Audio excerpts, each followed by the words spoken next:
and you don't know the demand. What about the new product? Well, the more radical the design of the new product, the better off you might be. Of course, if you haven't seen it coming, I'm just going to add these two functions. So why do you care about this? Here's what I want you to think about. So I'll click a few so you can see the idea. What I want to get you to think about is when companies are thinking about both the old products and the new products, and they start thinking about what designs are going to be offered, a funny thing happens. They no longer offer the best design, but they offer the optimum design. Optimum from what? From their perspective. So guess what happens? Why did we do all this? We did all this to save the world and make things more efficient, etc. Yet, the way it sort of unfolds, people don't have the incentive to give you the next best thing. They have the incentive to give you things that allow them to balance all of the risks associated with the old products with all of the upside with respect to the new product. So what do we learn from here?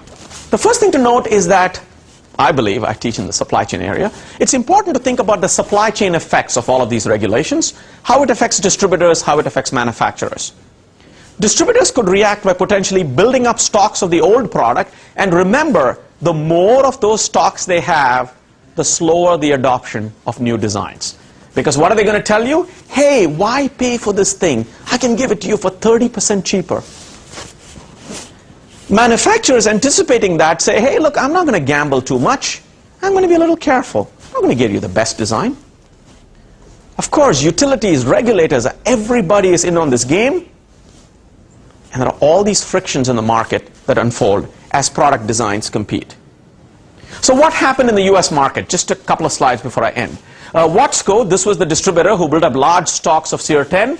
The chairman was a Krannert alumnus. And so this is the company that really took a big bet, built up huge inventories. And if you ever follow up Watsco, Watsco is a really interesting company, by the way. It's a company with about $2 billion in sales. The corporate headquarters has 30 people.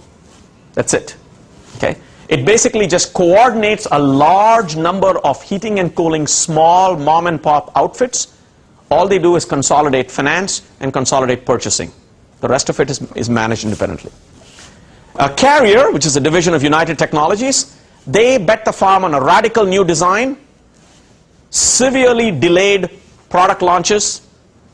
We knew there was a problem. A year later, they admitted it to the street.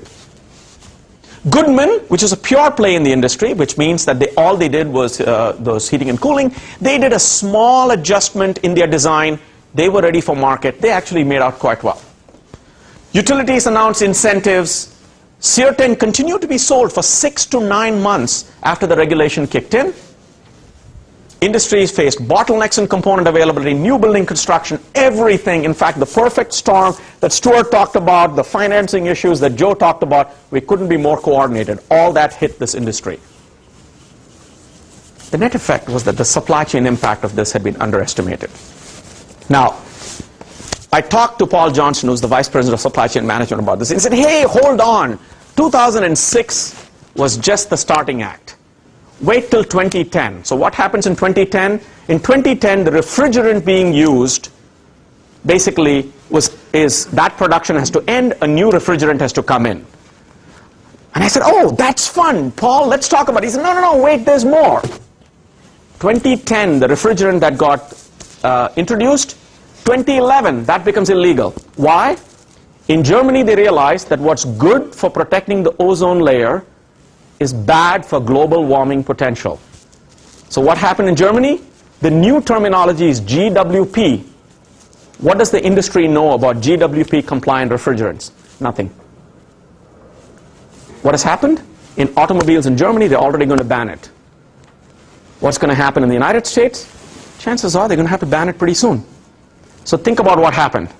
The efficiency changed, but many of them used the old refrigerant. The refrigerant got banned. So many of them had to switch to the new refrigerant. Next year, that refrigerant got banned. What happens to product proliferation? Every one of these products has to be supported for 20 years. What's going to happen to the industry? My guess is it's a great stimulus. Okay? And notice that I use the United States as an example, But every country is going to figure out what it's going to do regarding the environment. And every one of these technologies is going to result in new manufacturing. Now, one argument that I think is interesting, so if you are in a developed, mature economy and you say, hey, what's happening to manufacturing? Well, one of the things that we're hearing is manufacturing is moving back into the United States. People are shutting down manufacturing in China and moving it back to the United States for the simple reason that people in China don't want to do manufacturing. They want to do high finance, new media, nothing to do with manufacturing. One of the cheapest places to manufacture in many places, or many countries, is the United States. Why? Because you can hire and fire at will. And today, if you want to set up in Kokomo, Indiana, give me your card. I'll guarantee you, you'll get your facilities paid for, your employees paid for a while, free training, everything to create jobs. Right now, states are very competitive in the United States and aggressively pursuing those jobs, pursuing manufacturing jobs. Now, you might ask, why is a developed nation, perhaps at some point, maybe even now, the wealthiest nation, looking at manufacturing? Because one of the things to note is that manufacturing has a big multiplier effect. And just as Stuart and Joe mentioned that real estate has a whole driver behind it, regulation regarding real estate is the big dog regarding energy consumption. So if you're going to tame this big dog, and through regulation, you're going to create a whole bunch of ancillary industries. My guess is that the greater the uncertainty in demand and technology, the greater the reason to keep it closer to where you sell the product, because you can react faster. My argument is automobile manufacturing is entering a similar mode where we don't know what the energy source will be. Will it be hybrid? Will it be hydrogen? What will it be? There's a lot of uncertainty regarding electricity generation. Will it be solar? Will it be wind, etc.? What I want to leave you with is the thought that potentially there is a bright future, particularly if we start worrying about the environmental externality. So, thank you. Any questions?